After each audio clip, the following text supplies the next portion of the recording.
Naannolee akka Oromiyaa fi Amaaraa keessatti lolli hidhattootaa fi humnoota mootummaa gidduutti geggeeffamu hin dhaabbatin jira.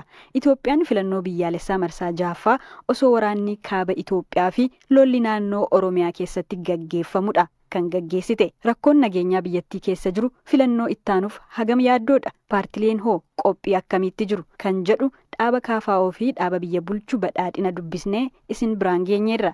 Har'ammoo dhaaba Izeemaa irraa itti aanaa itti gaafatamaa dhaabichaa kan ta'an obbo Yohaannis Mokonnin dubbisneerra.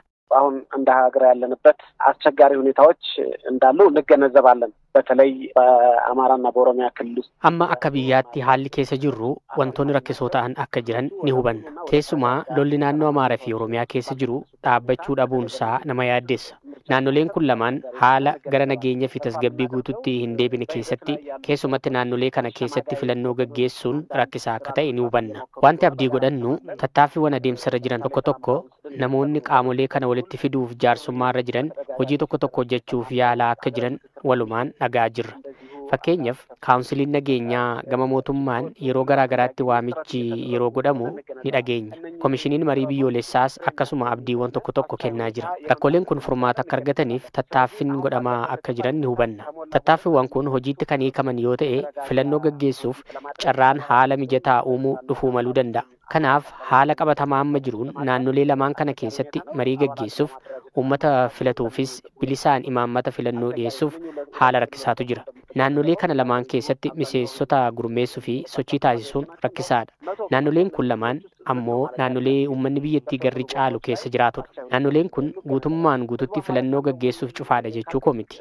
Garuu bakkeewwan tokkotti haalli filannoo gaggeessuuf dandeessisu akka hin jirree nan hubadha. Uummanni yaada keessaa filatu qabaa yoo jette kan irratti marannu waa'ee siyaasaa waan ta'eef yaada filannoo jechuun imaammata qabattee dhiyaattu jechuudha. Fakkeenyaaf paartiin inni keessa jiru keessatti imaammatawwan dhimmoota garaagaraa irratti qophaa'anii fi ifatti ogeeyyii garaagaraan yaadi akka irratti kennamuuf dhiyeessine qabna. Yeroo filannootti ammoo haala qabatamaa yeroo sanaa wajjin ilaallee keessa deebisnee kan qopheessine yaadonni imaammataa filannoo uummataaf qophaa'an qabna.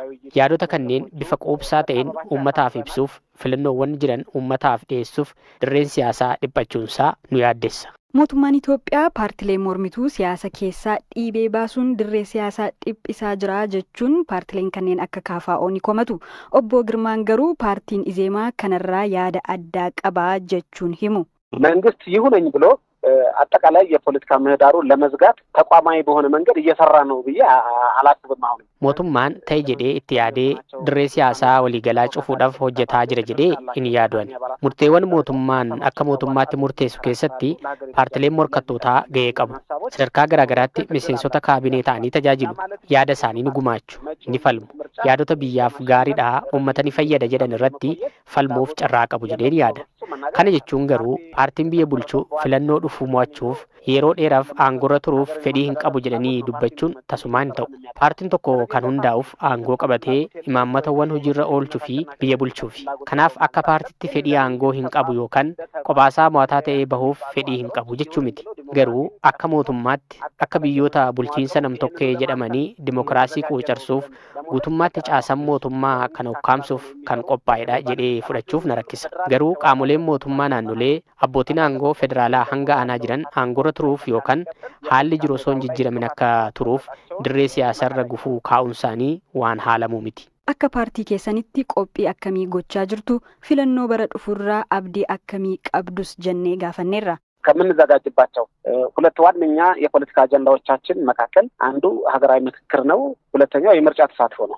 አጀንዳውን siyaasaa lama irratti qophoofnu keessaa tokko marii biyyoolessaa yoo ta'u inni biraa hirmaannaa filannooti.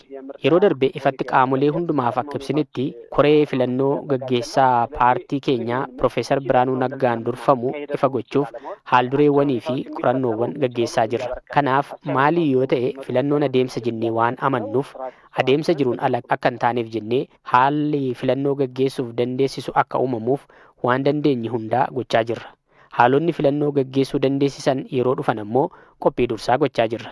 bifa kanaan Boonni mana murtii federaalaa miseensummaa boordii filannoo Itoophiyaatiif kaadhimamoo ta'uun dhiyaatan pirezidaantii ittaanaan mana murtii federaalaa sadarkaa jalqabaa obbo Tasfaayee Niwaayii fi pirezidaantii ittaanaa mana murtii federaalaa olaanaa Tikiltii Yimsel dabalatee namoonni 6 kaadhimamtoota miseensa hooggansa hojii fi walitti qaboo ittaanaa boordii filannoo biyyaalessaa Itoophiyaaf dhiyaataniiru. Hirphaa Gammachuu dabalata qaba. Kaadhimamtoonni kan sabdaneessummaan sabaa amantaa fi saalaa hubannoo keessa galchuudhaan akka ta'e koreen miseensa boordichaa filatu beeksiseera.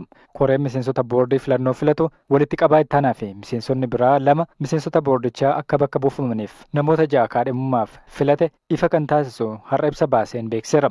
Miseensonni boordichaa caamsaa dhufutti barri itti gaafatamummaa isaanii dhumuudhaan haaraadhaan bakka buufamanis walitti qabaa ittaanaa miseensa boordichaa obbo Wubisheet Ayyala akkasumas Dr. Abarraa Daggafuu fi Bizwarq Katataate. Ministeerri Muummee Abiyyi Ahmad aangoo boordichaa kanneen bakka buusuudhaaf koree filattootaa kaadhimamtootaa bitootessa keessa hundeessan akka lakkoofsa Itoophiyaa eebila 1 hanga 21tti eeruu kaadhimamtootaa fudhataa turan. Guyyoota kanneen keessatti uummata, paartilee siyaasaa fi dhaabbilee hawaasa siviilii irraa eeruu kaadhimamtootaa walitti qabaan korichaa Qees Tagany Taaddasaa BBC'tti himan.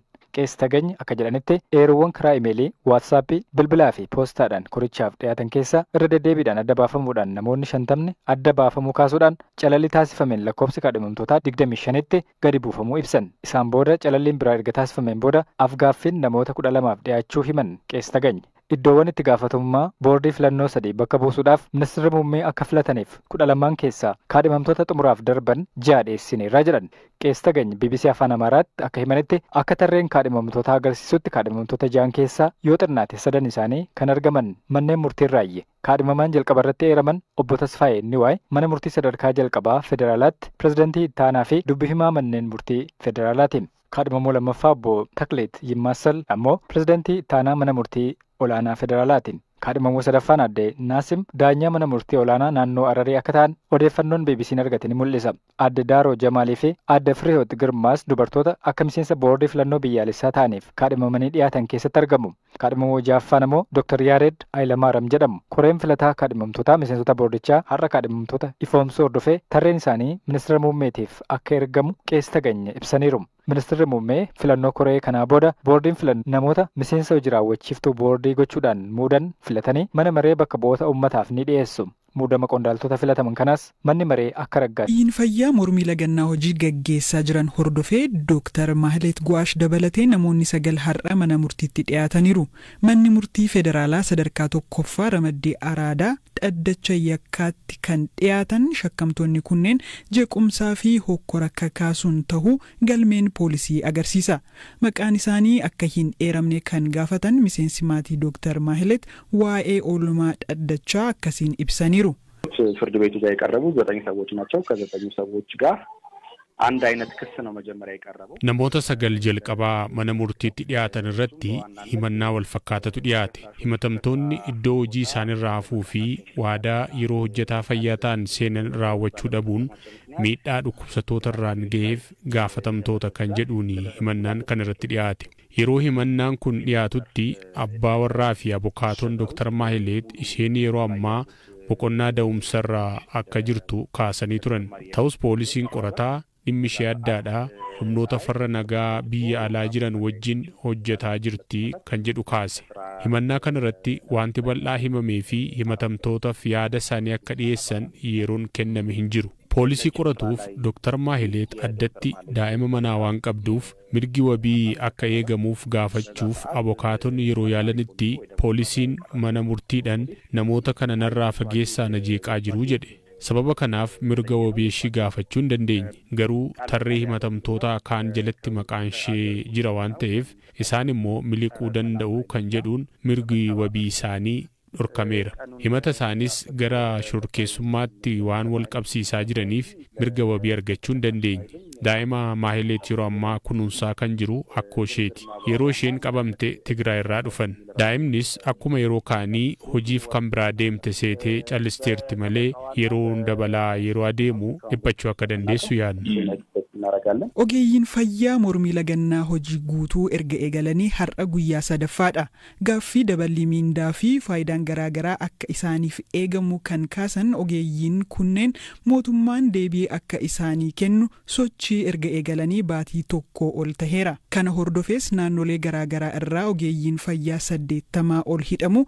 Waldaa ogeeyyii fayyaa fi qindeessitoonni sochii kanaa BBC'tti himanii turan. Ministeerri fayyaa gaaffii ogeeyyii fayyaa kana deebisuuf hojjechaa akka jiru himuun gara hojiitti akka deebi'an waamicha dhiyeessee ture. Kanneen gara hojii isaaniitti hin deebine eeyyama hojii isaanii hamma fudhachuu tarkaanfiin akka አንድ አይነት ክስ ነው መጀመሪያ የቀረበው namoota 9 jalqabaa mana murtiitti dhiyaatan irratti himannaa wal fakkaatatu dhiyaate himatamtoonni iddoo hojii isaanirraa hafuu fi waadaa yeroo hojjetaa fayyaa ta'an seenan raawwachuu dhabuun miidhaa dhukkubsattoota irraan ga'eef gaafatamtoota kan jedhuun himannaan kan irratti dhiyaate yeroo himannaan kun dhiyaatutti abbaa warraa fi abukaatoon Dr. Mahileet isheen yeroo ammaa boqonnaa da'umsarraa akka jirtu kaasanii turan ta'us poolisiin qorataa dhimmi ishee addaadha humnoota farra nagaa biyya alaa jiran wajjin hojjetaa jirti kan jedhu kaase himannaa kana irratti wanti bal'aa himamee fi himatamtootaaf yaada isaanii akka dhiyeessan yeroon kenname hin jiru poolisii qoratuuf Dr. Mahileet addatti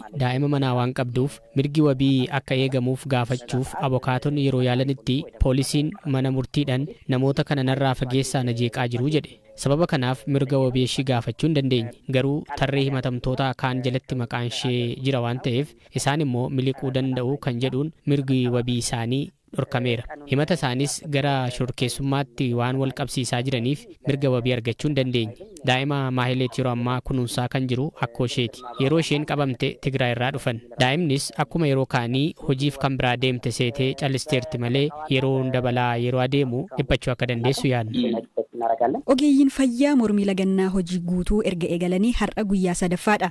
Gaaffii dabalii miindaa fi faayidaan garaagaraa akka isaaniif eegamu kan kaasan ogeeyyiin kunneen mootummaan deebii akka isaanii kennu sochii erga eegalanii baatii tokko ol taheera. Kana hordofees naannolee garaagaraa irraa ogeeyyiin fayyaa 80 ol hidhamu waldaa ogeeyyii fayyaa fi qindeessitoonni sochii kanaa BBC'tti himanii turan. Ministeerri fayyaa gaaffii ogeeyyii fayyaa kana deebisuuf hojjechaa akka jiru himuun gara hojiitti akka deebi'an waamicha dhiyeessee ture. Kanneen gara hojii isaaniitti hin deebine eeyyama hojii isaanii hamma fudhachuu tarkaanfiin akka fudhatamu akeekkachiiseera.